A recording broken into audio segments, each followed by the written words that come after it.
Huzuni kubwa inatanda tena nchini. Taifa linapoteza msanii mshereheshaji MC Pilipili. Taarifa za majonzi zilizotufikia leo Novemba 16, 2025 zimeipindua amani ya taifa na kuleta ukimya mzito katika kila kona ya nchi. Imethibitishwa kwamba mchekeshaji, mshereheshaji na mmoja kati ya watu ambao walikuwa na mchango mkubwa kwa watu wengi maarufu Emmanuel Matias almaarufu kama MC Pilipili amefariki dunia ghafla akiwa njiani kuelekea kwenye majukumu yake ya kikazi Dodoma.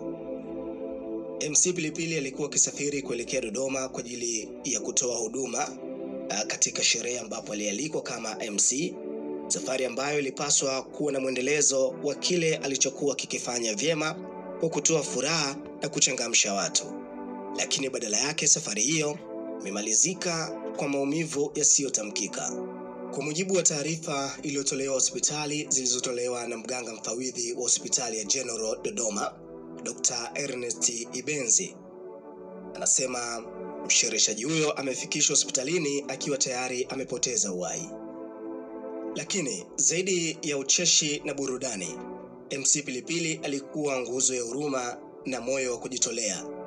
Katika miaka yake yote ya umaarufu, hakuwahi kutumia kipaji chake kwa kupendeza watu, bali pia kugusa maisha ya wanyonge, wajane, vijana na wengi waliokata tamaa.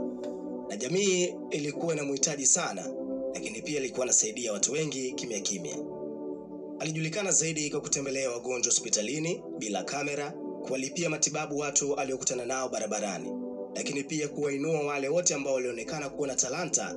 Na ndio maana hata mara ya mwisho tumemuona baada ya kumpoteza marehemu mama yake, MC Pilipili alikuwa anapitia katika kipindi kigumu, lakini bado alionekana mwenye nguvu na kuguswa na wale wote ambao aliokuwa amewasaidia na wale wote ambao waliguswa na kuona kwamba anahitaji msaada.